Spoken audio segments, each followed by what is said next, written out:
Assalamualaikum warahmatullahi wabarakatuh. Perkenalkan, nama saya Sarlifita Sri Rahayu. Di sini saya akan mempresentasikan materi tentang kepribadian mata kuliah psikologi. Asal kata personality. Persona itu dari bahasa Greek atau Yunani, yang artinya topeng. Personality artinya seperti topeng. Personality adalah kepribadian, public self atau tampilan diri, yaitu presentasi diri seseorang ke dunia luar. Definisi kepribadian. Ada menurut beberapa para ahli, kepribadian yaitu segala bentuk pola pikir, emosi, dan perilaku yang berbeda dan merupakan karakteristik yang menentukan gaya personal individu dan mempengaruhi interaksinya dengan lingkungan. Kemudian ada Whittington, menggambarkan kepribadian sebagai keseluruhan tingkah laku seseorang yang diintegrasikan, sebagaimana yang nampak pada orang lain.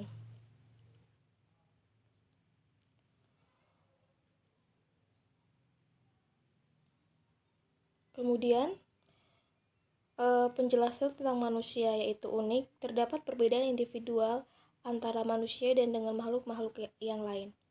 Yang kompleks, melibatkan berbagai aspek yaitu kognitif, afektif, psikomotor, dan sosial, yaitu saling berinteraksi dan bersifat dinamis.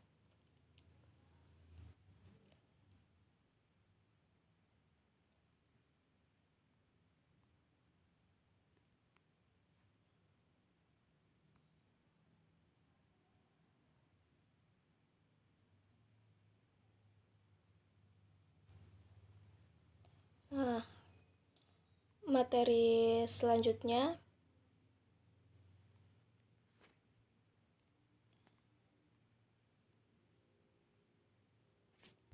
yaitu ada kepribadian berkaitan dengan adanya perbedaan karakteristik yang paling dalam pada diri, inner psychological karakteristik manusia. Perbedaan karakteristik tersebut menggambarkan ciri unik dari masing-masing individu. Faktor-faktor penentu pribadi ada lingkungan, keturunan, situasi, dan kepribadian. Karakteristik kepribadian. Yang pertama ada kepribadian menggambarkan perbedaan individu. Kemudian ada kepribadian menunjukkan konsistensi dan berlangsung lama seperti penjelasan yang ada di bawah ini. Yang ketiga, kepribadian dapat berubah seperti contoh gambar yang ada di bawah ini. Yang selanjutnya, batasan kepribadian. Menurut Allport, watak dan kepribadian adalah sama, tapi dapat berbeda. Watak digunakan untuk memberi penilaian tentang perangai dan perbuatan manusia berdasarkan norma-norma masyarakat. Kepribadian lebih cenderung memberikan gambaran apa adanya. Yang kemudian, batasan kepribadian menurut Allport dapat diterangkan sebagai berikut, yaitu sebagai organisasi yang dinamis. Kemudian ada psikofisik dan menentukan determine. Kemudian ada karakteristik dalam berperilaku dan berpikir.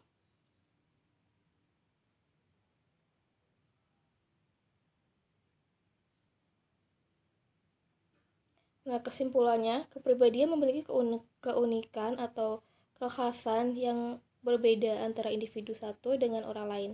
Individu memiliki style atau gaya untuk berpikir dan berperilaku yang konsisten dalam menghadapi lingkungan yang berbeda-beda.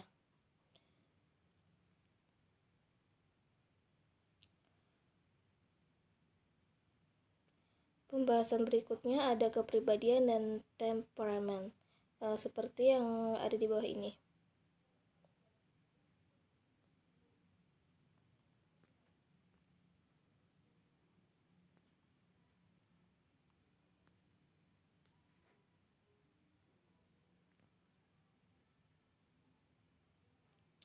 Pembentukan kepribadiannya itu ada faktor internal, faktor eksternal.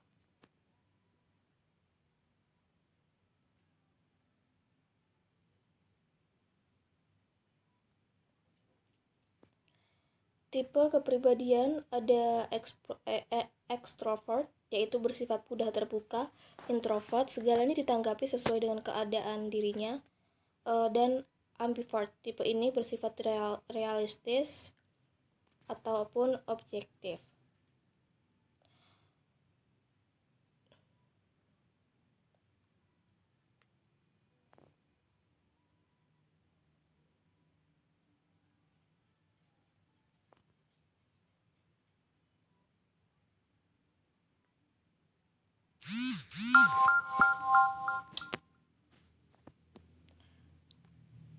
Kemudian ada pengukur kepribadian.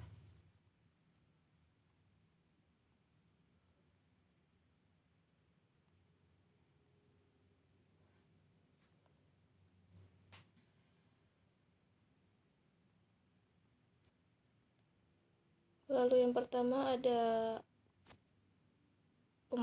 pemahaman tingkah laku berdasarkan keyakinan dan kepercayaan yang muncul dari pengalaman yang dialami, seperti psikologi kuratangan, astrologi ilmu perbintangan, grafologi ilmu tentang tulisan tangan, psiognosi atau ilmu tentang wajah. Nah, ini contoh dari sirologi. Kemudian ini dari astrologi seperti perhitungan bintang, dan kemudian ini dari kepribadian tangan.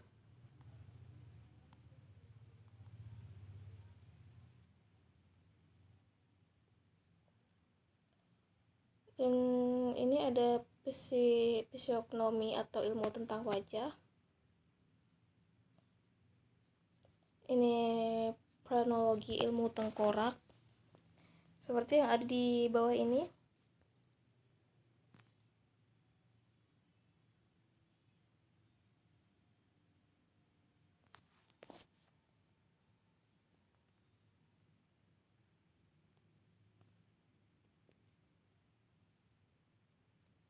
Kemudian ada ilmu kuku, kepribadian seseorang berdasarkan keadaan ilmu kuku-kukunya.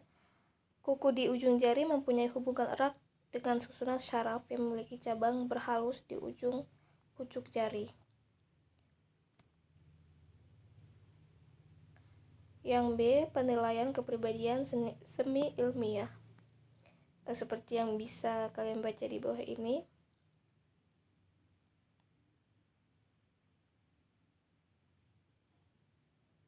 Nah, ini gambaran dari endomorph, mesomorph, dan extomorph.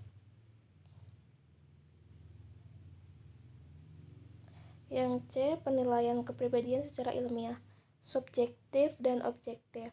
Tujuan penilaian kepribadian adalah memenuhi sejumlah kebutuhan praktis masyarakat dalam melakukan seleksi kepribadian individu untuk berbagai kepentingan. Tekniknya ada proyektif, yaitu tes Roxeng, tes melengkapi gambar. Yang kedua ada teknik objektif, yang ketiga ada teknik subjektif.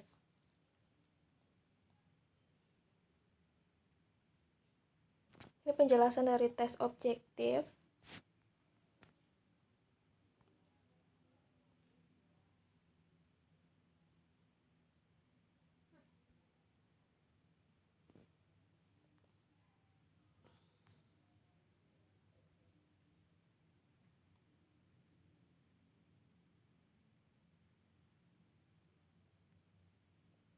Di materi selanjutnya ada tentang paradigma psikodinamika, yaitu teori dinamika psikologis, ketidaksadaran represi, dan mekanisme pertahanan diri.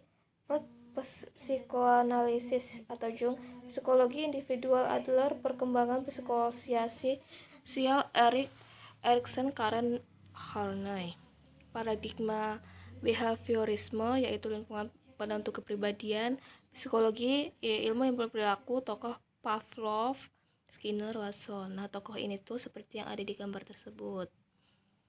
Kemudian ada paradigma kognitif, seperti ada penjelasan seperti ada di bawah ini. Kemudian paradigma fenomenologis,